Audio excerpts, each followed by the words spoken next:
¿Qué tal? Muy buenas noches, soy Genaro Lozano y esto es Punto y Contrapunto de viernes. El pasado 17 de mayo el gobierno de México conmemoró por primera vez el Día Internacional contra la Homo, Lesbo, Bi y Transfobia en Palacio Nacional y con el presidente López Obrador encabezando el acto. Desde entonces a nivel legislativo se han impulsado medidas como derechos de seguridad social para personas LGBT y una iniciativa contra las llamadas terapias de conversión. A nivel ejecutivo se impulsó un nuevo paradigma para el tratamiento del VIH, así como medidas de reconocimiento para los derechos de las personas LGBT en embajadas y consulados, entre otros. Pero la agenda LGBT no avanza tan rápido como el movimiento de la diversidad sexual y quisieran muchos también, y quedan demasiados pendientes, especialmente en la agenda de derechos para personas trans. Esta noche conversaré con 4 activistas. Haremos un balance de estos temas. Quédate con nosotros y empieza Punto y Contrapunto de viernes.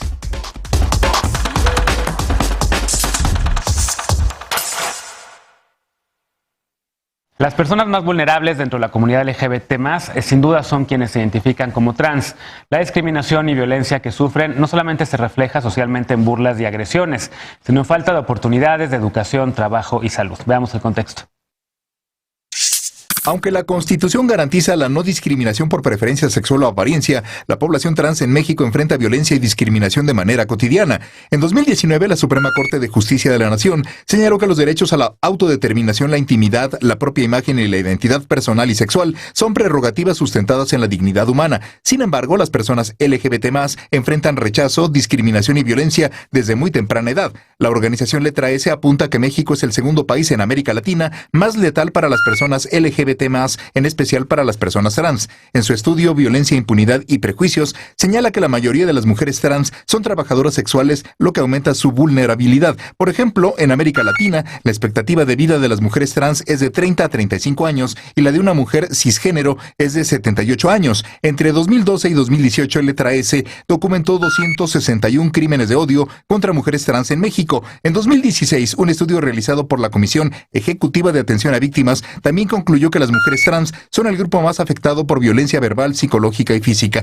Además, hay bajos niveles de denuncia y altos niveles de desconfianza en la autoridad debido a la violencia física, detenciones arbitrarias y violaciones al debido proceso que enfrentan cotidianamente. 3 de cada 10 personas LGBT+ reportan haber experimentado un trato discriminatorio por parte de la policía, según la encuesta sobre discriminación por motivos de orientación sexual. Punto y Contrapunto.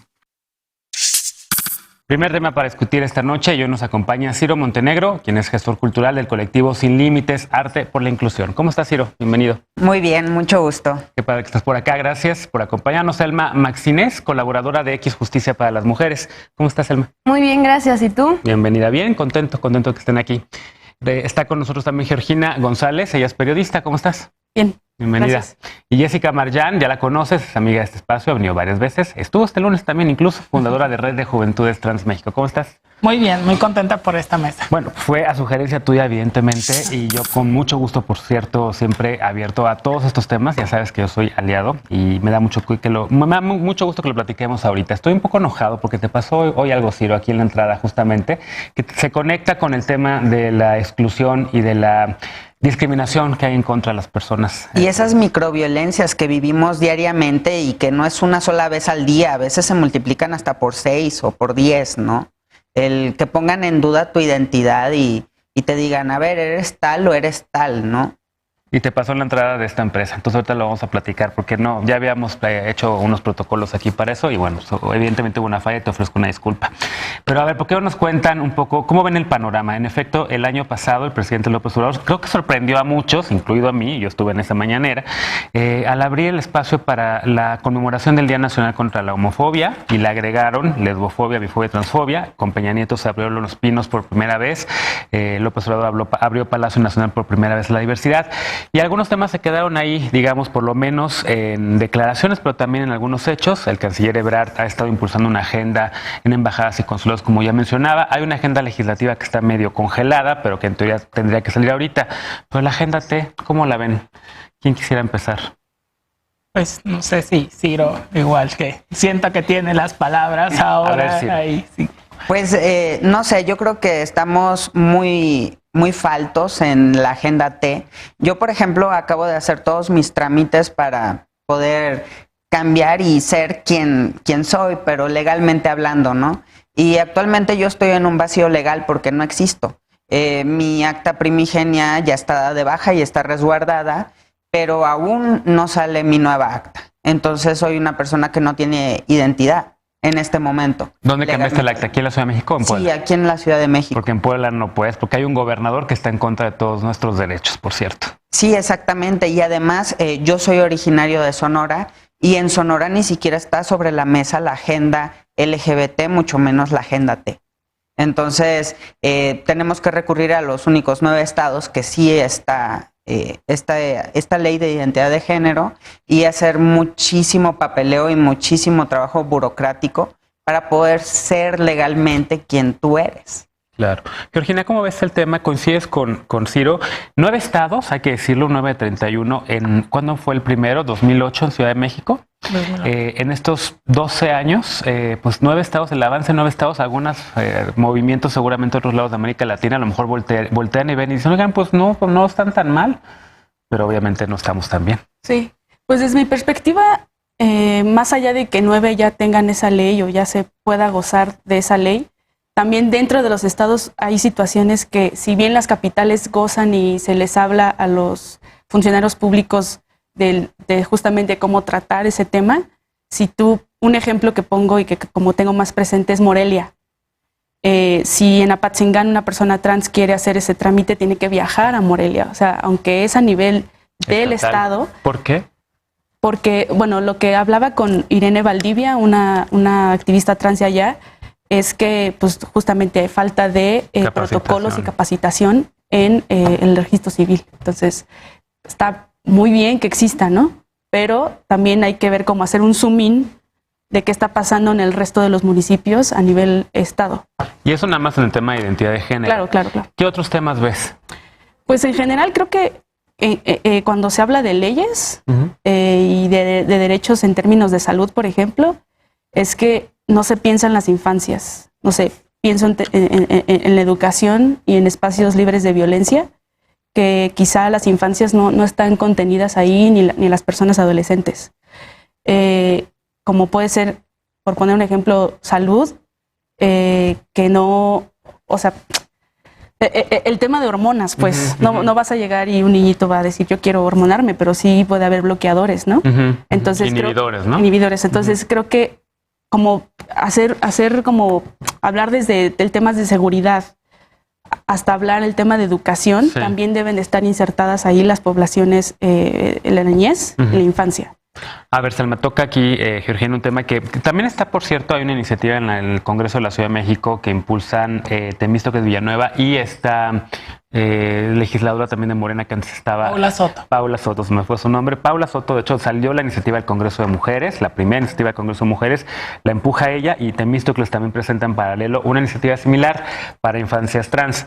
Pero ya Georgina tocó el tema de las violencias, crímenes de odio, evidentemente, identidad, reconocimiento de identidad de género. ¿Qué más de la agenda T podríamos no tener en la discusión o que haga falta de incorporar?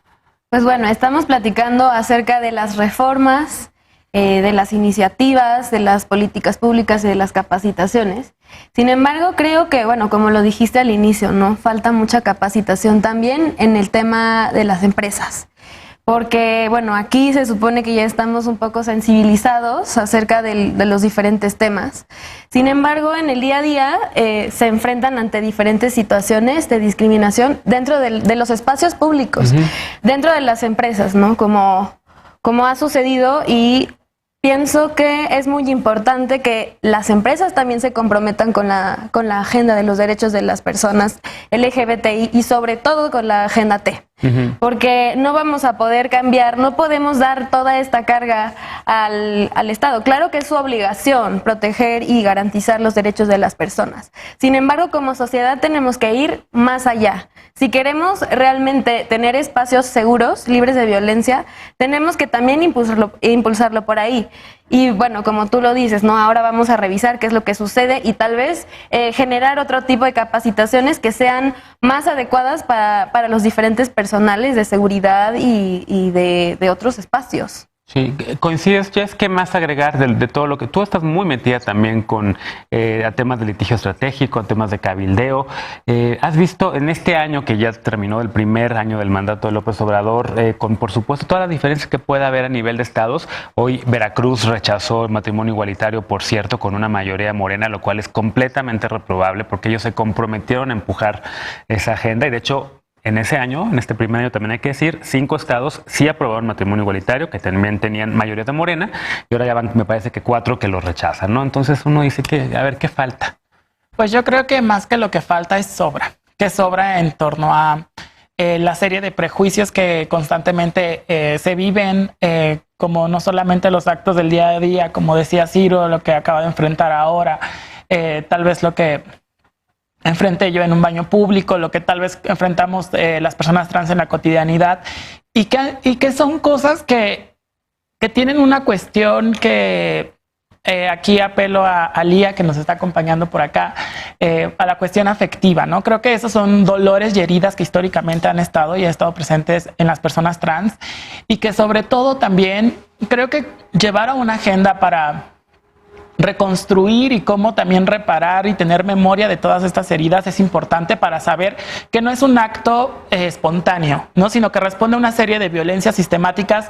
Las personas cuando nos atacan, y creo que aquí hemos de coincidir, las personas cuando nos ven la historia que les contaron sobre cómo debería de ser un hombre y cómo debería de ser una mujer y cómo debería de ser una persona. Cuando una persona nos observa, las personas trans, observa la advertencia de la abuela, el regaño de la madre, observa la prohibición del padre, observa el miedo del tío, él camina como hombre, él habla como hombre, observa toda la forma en que disciplinaron nuestros cuerpos. Y eso se va traduciendo poco a poco en que vamos replicando, sin mirar las consecuencias, toda esa violencia que heredamos incluso desde la infancia. A partir de ello... ¿Cómo le explicarías a la gente? A ver, yo lo entiendo perfectamente, pero alguien dice, ¿pero por qué violencia? ¿Cuál violencia? Se le estoy diciendo más bien nada más que se porte bien.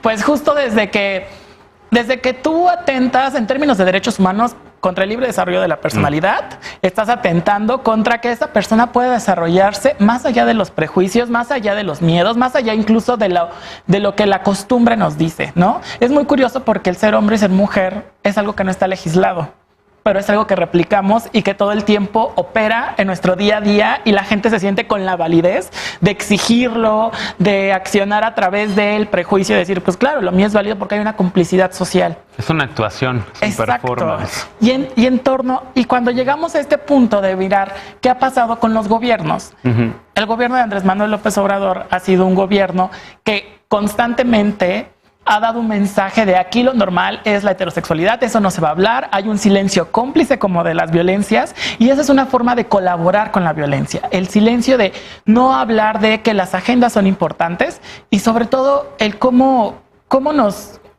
también no empezamos de cero, ya heredamos un sexenio priista, un sexenio panista, con toda esta violencia que colocó a México en el segundo lugar en crímenes de odio, lo veíamos en la infografía, y que frente a eso lo simbólico que sí es que el presidente el 17 de mayo te haya invitado a ti, haya invitado a periodistas, una periodista se haya subido con la bandera, es simbólico. Gloria Hazel Davenport. Gloria Hazel Davenport.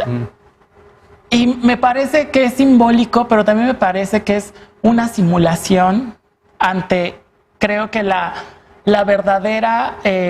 el verdadero compromiso en torno a los derechos humanos y en torno a las libertades, y sobre todo en torno a las medidas de reparación que necesita este país con las personas trans. Entonces, quien nos vea cuando diga, bueno, ¿y qué le debemos a las personas trans? Pues nos deben los sueños obstaculizados, nos deben la vida, nos deben la certeza de este mundo que existimos, ¿no? Ese es un punto tan metafórico de devuélvanos la certeza de habitar este mundo, ¿no? Claro. A ver, déjame hacer una pausa y regresando retomamos estos puntos porque me gustaría escuchar también a las demás personas en la mesa sobre esa afirmación de si es una simulación, porque, bueno, ahora sí que yo tengo otros datos, pero los platicamos ahorita regresando, no sobre la agenda trans, no sobre la agenda T, esa sí creo que falta muchísimo, pero sí noto un cambio que ahorita platicamos y lo rebotamos aquí, esto es punto y contrapunto y aquí se debaten los temas. No te vayas, regresamos después de la pausa.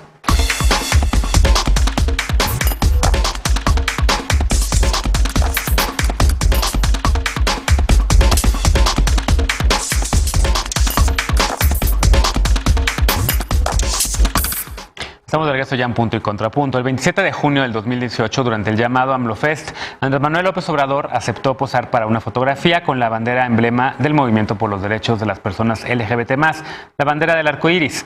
Durante toda la campaña por la presidencia, él no se había pronunciado sobre este tema y el hecho dijo mucho más que las palabras.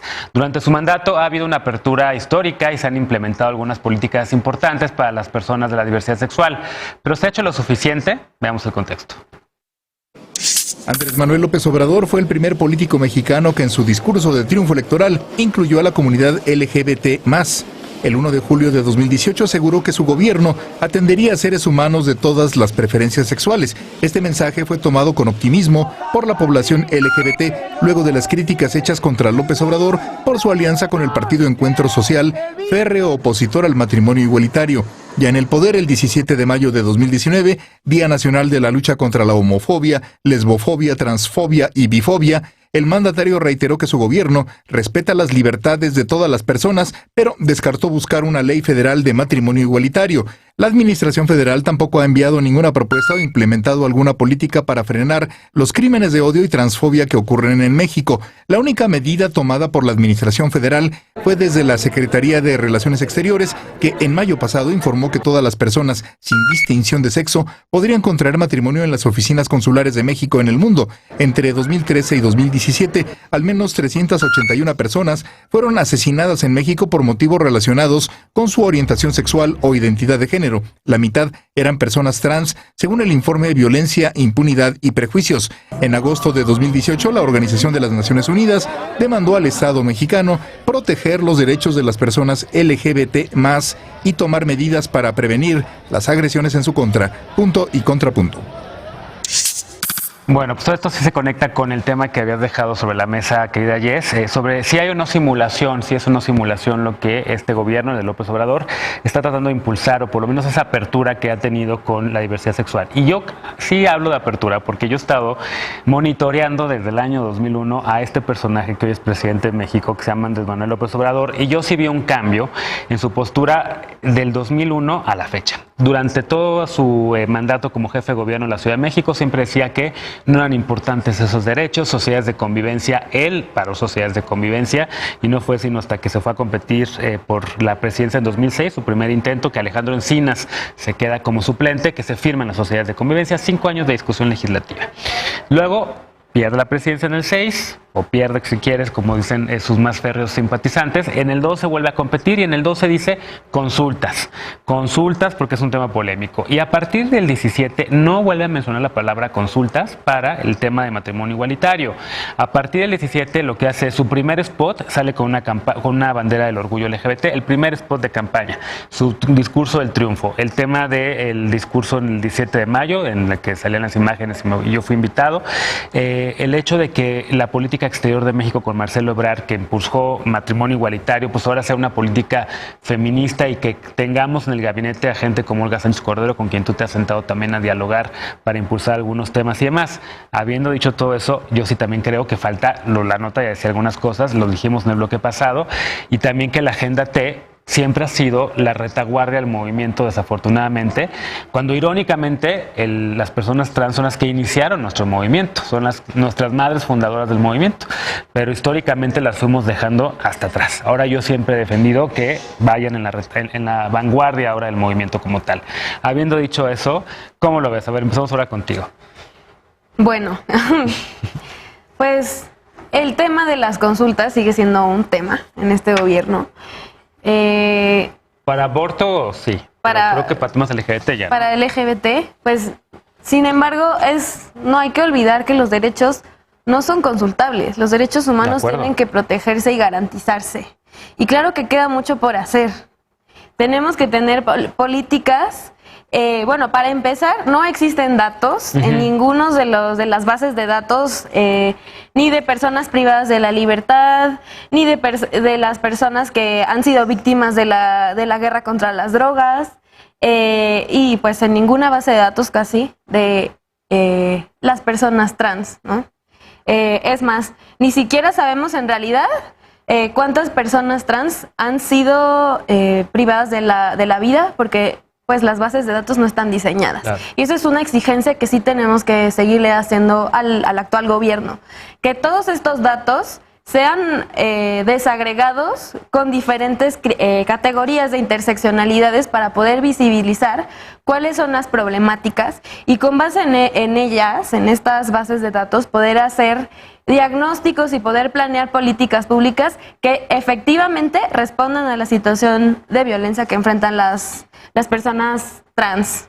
Estoy de acuerdo contigo y de hecho también el INEGI va a incluir por primera vez en el censo de 2020 una pregunta sobre identidad y orientación sexual.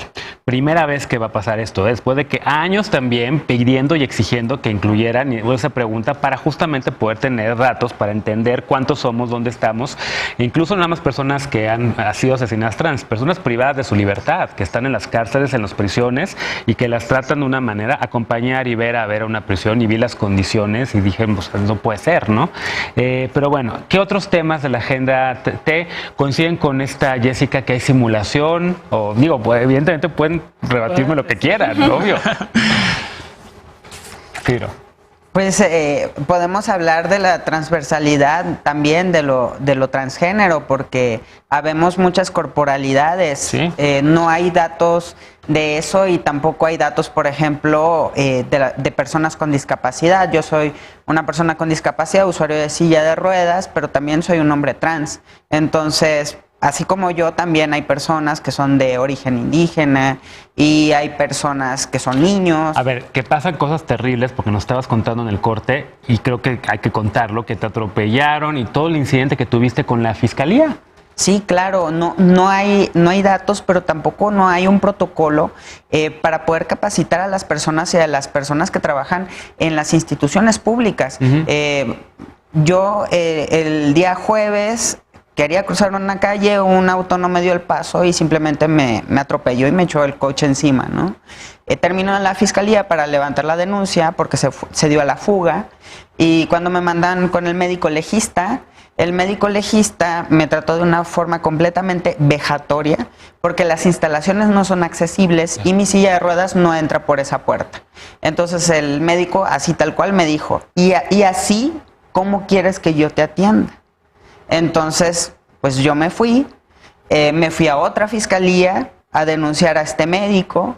Y son trámites sobre trámites sobre trámites. Terminé en una comisión de protección a víctimas del delito donde ahora tenían problemas por mi identidad de género. Entonces, ¿cómo una persona puede ser discriminada por varias circunstancias a raíz de un mismo hecho? Claro. Oye, a ver, ¿y eso fue Fiscalía del Estado? De Puebla. De Puebla.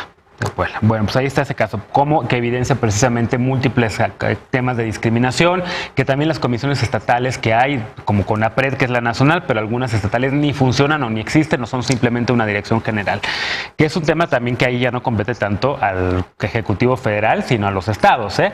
Y en el caso de Puebla, Barbosa ha sido un hipócrita con el tema LGBT, porque él como senador apoyaba incluso una reforma que habían presentado Vidal Llerenas y esta Marisela Contreras en la Cámara de Diputados, y él para reformar el Código Civil Federal cuando estaban en el PRD los tres, y él apoyaba el tema de matrimonio igualitario a nivel federal, y ahora en su estado no lo está apoyando. Y ahora está en veremos en que si se aprueba o no se aprueba, pero también tenemos el tema de la identidad de género.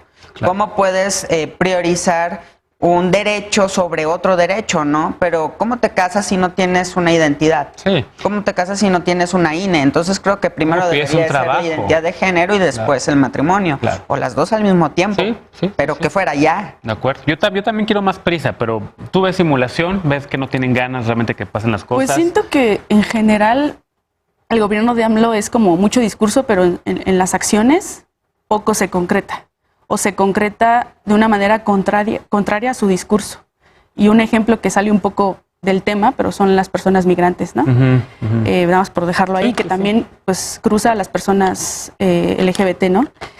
Pero compañeras trans de Centroamérica. Y sí, contradice lo de su propio libro de Oye Trump, ¿no? Sí.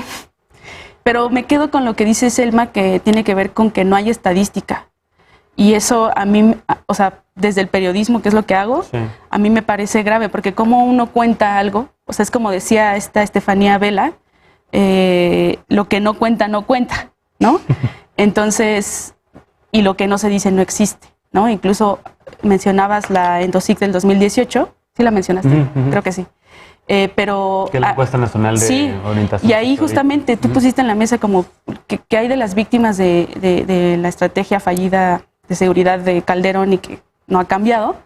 Y justamente ahí las mujeres trans son las que más pues, las más vulnerables en cuanto a la persecución policial y militar. Entonces, esa estadística también no está ahí. Y creo que es parte de estas violencias que no se ponen en la luz dentro de qué legislar o de qué hablar.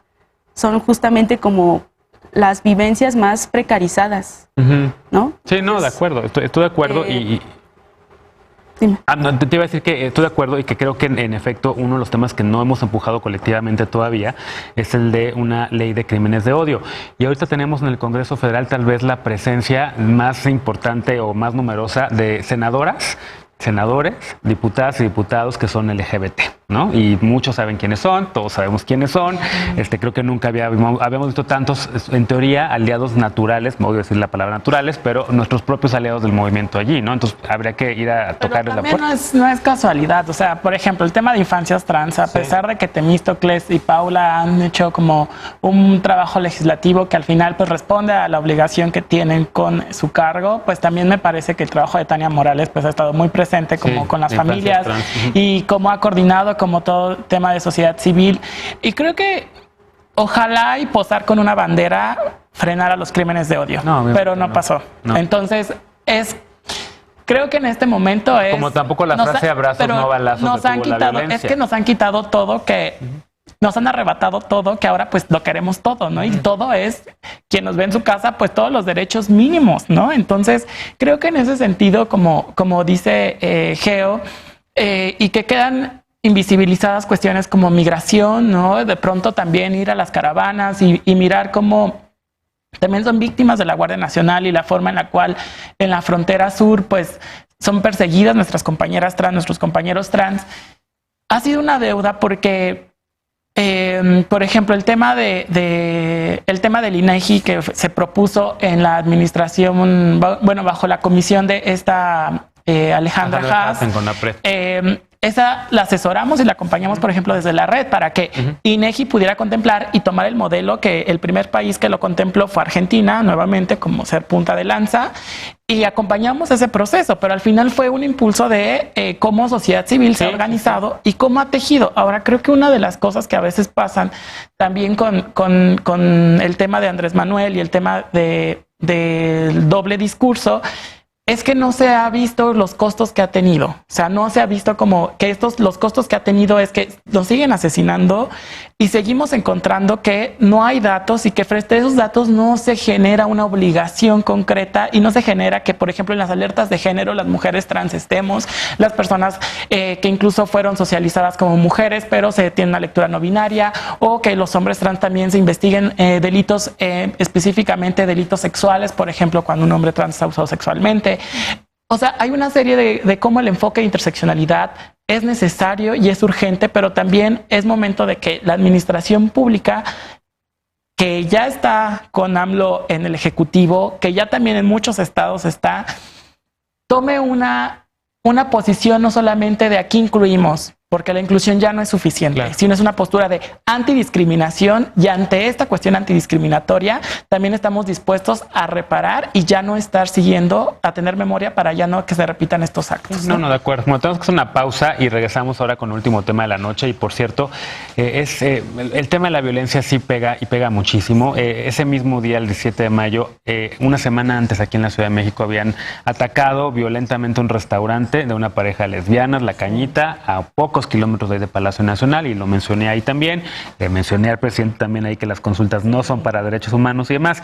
Yo sí veo voluntad y sí hay que empujar, y por supuesto todos esos cambios han sido siempre gracias al movimiento que tiene ya 42 años. Este año cumple 42 años, que ha estado empujando esos temas desde que Nancy Cárdenas salía del closet en una pantalla como esta de Televisa. Regresamos después de la pausa para hablar sobre otro tema. La Suprema Corte atrajo un caso de discriminación que puede definir el destino de los baños públicos en el país. Deben no ser neutrales. Volvemos con esto a Punto y Contrapunto. No te vayas.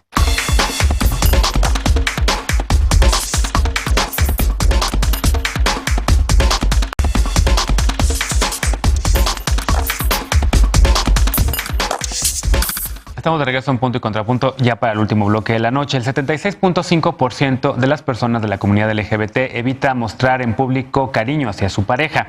Esto según una encuesta realizada en 2018 por el Consejo Nacional para Prevenir la Discriminación, el CONAPRED y la Comisión Nacional de Derechos Humanos. Además, el 80% se siente discriminada y al 51% le han hecho complicada la vida por una sola razón: por querer usar un baño público. Eso le ocurrió en el 2015 a nuestra querida Jessica Marjan, lo platicábamos ya el lunes en esta mesa, y también a Alesa Flores, mujeres trans y activistas cuyo caso se ha convertido en emblema y llegó hasta la Suprema Corte de Justicia. Veamos el contexto. La práctica discriminatoria que más sufren las personas con identidad de género no normativa es que se les impida usar baños públicos acordes a su identidad de género.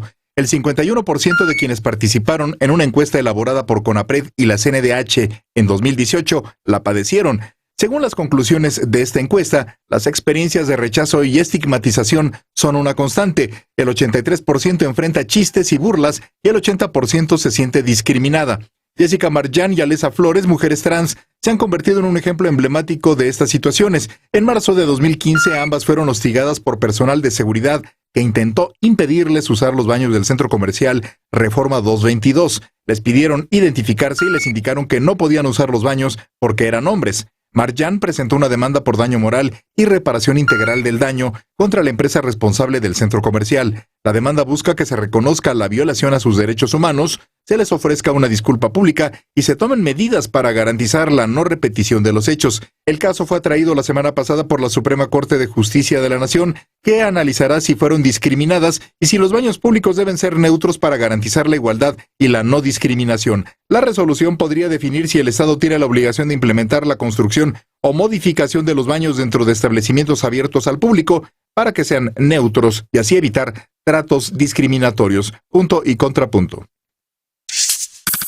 Bueno, tercer tema. Ya platicábamos el lunes, Jessica, nos ponías en contexto sobre cómo fue este caso, qué fue lo que ocurrió. Nos contabas esa experiencia vivencial y terrible que sufriste tú con tus compañeras y que pues si uno piensa en efecto en el día a día, en el que si estás en la calle tienes que ir a un baño público y todo lo que te puede pasar alrededor de eso y lo que les pasó a ustedes, pues terrible. Pero cuéntame tú, ¿cómo llegó el caso a ustedes en X Justicia? ¿Cómo lo toman?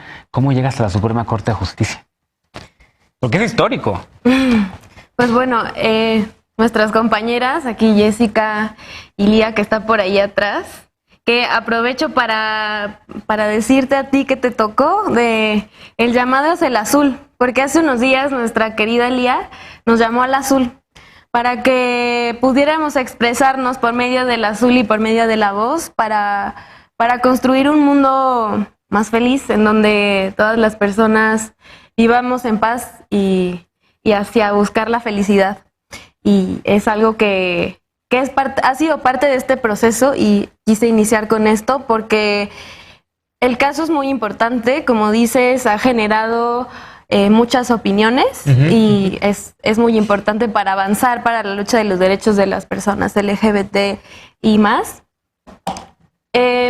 Pero no quería dejar de mencionar que todo este proceso lo hemos construido Jessica, Lía, Alesa desde nuestro corazón, nuestras otras compañeras y otros compañeros también, que es un movimiento construido desde el movimiento feminista y desde el movimiento de las juventudes trans para buscar que el sistema reconozca los derechos. Esto es más allá del caso.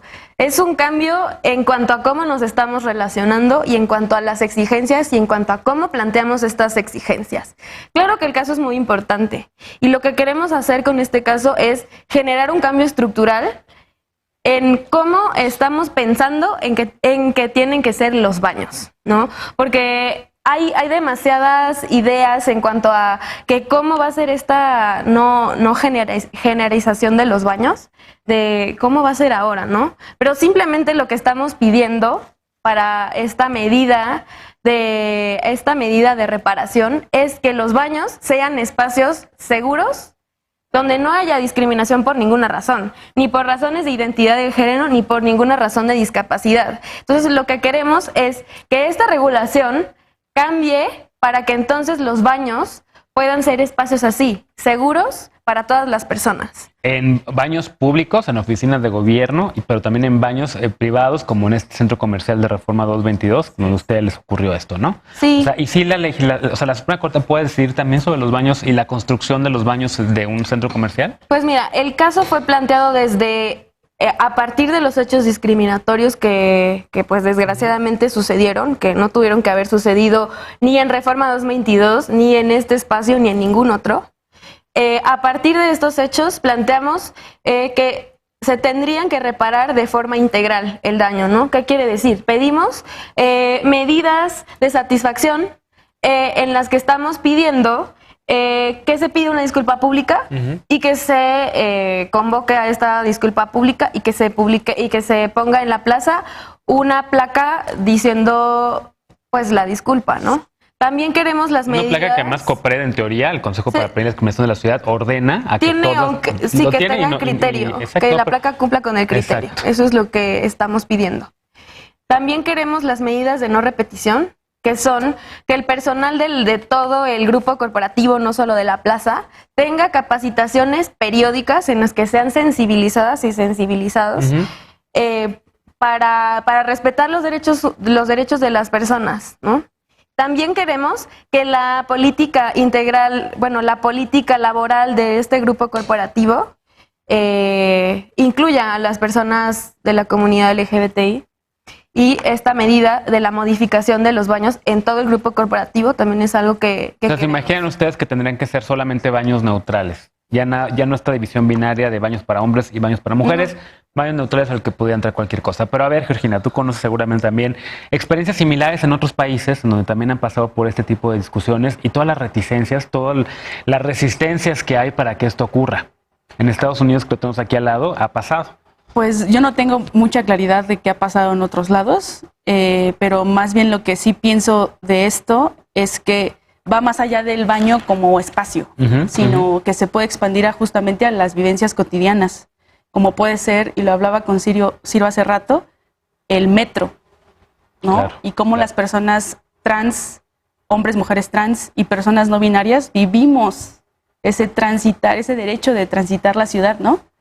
Es un ejemplo que pongo. Claro, o sea, claro. Igual no respondo esto de otros países porque sí desconozco. Sí, es que se ha pasado mucho. Obama, por ejemplo, puso un baño neutro en la Casa Blanca que luego lo quitó Trump y a nivel de los estados, en varios estados se han presentado litigios similares. No sé si revisaron ustedes esos casos, pero en varios estados de la Unión Americana ha ocurrido también cosas similares. Creo que el caso no ha llegado a la Suprema Corte. Hay un caso todavía, que está pendiente de resolverse por la Suprema Corte de Estados Unidos, que es en una escuela secundaria, para que igual los baños sean neutros y accesibles para todas las personas. ¿Pero en una sola escuela secundaria? ¿No aplicaría para todas las escuelas? No sé el criterio, pero yo sé que existe un caso que actualmente está por conocer la Suprema Corte de Estados Unidos. Y en el caso mexicano, el criterio de Reforma 222, perdón, de Reforma 222, ¿aplicaría para todo el país?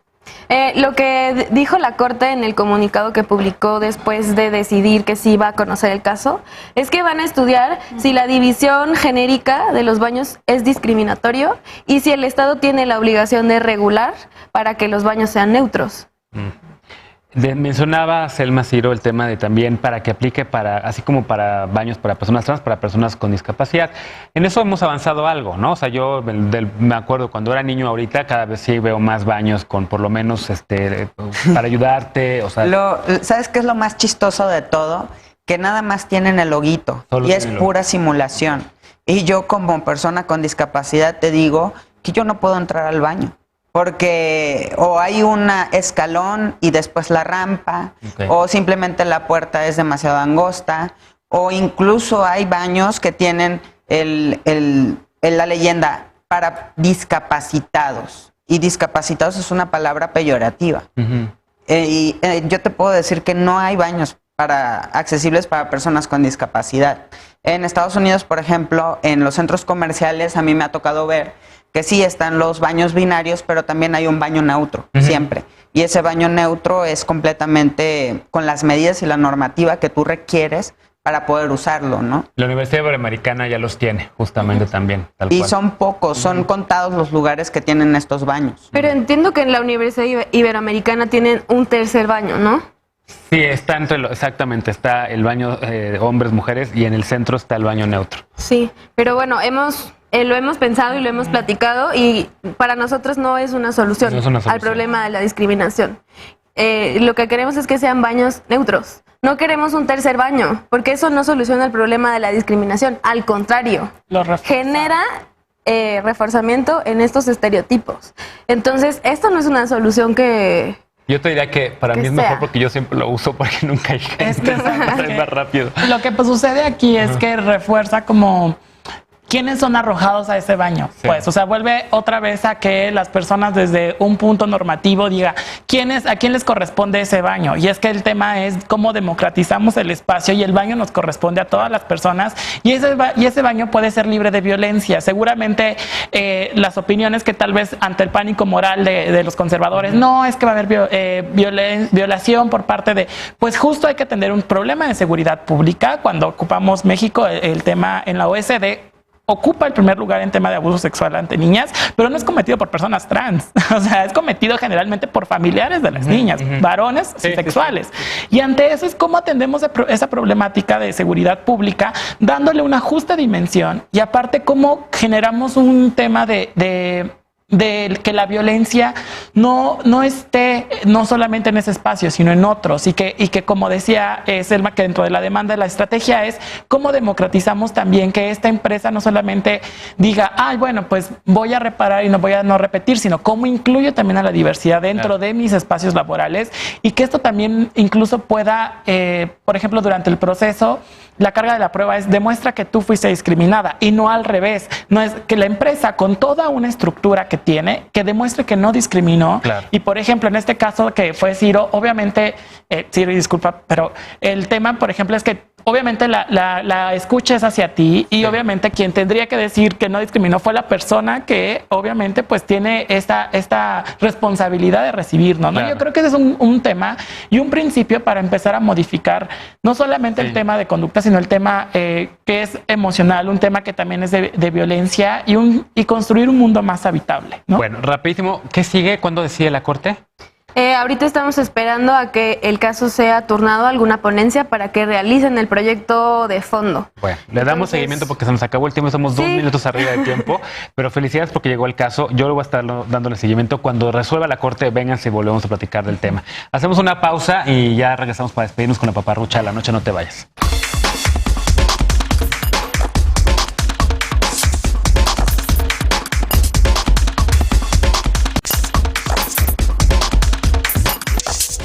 Estamos de regreso ya para despedirnos con la paparrucha de este viernes. Ayer hablábamos de la denuncia sobre la suplantación de identidad de Lorenzo Córdoba, el consejero presidente del INE.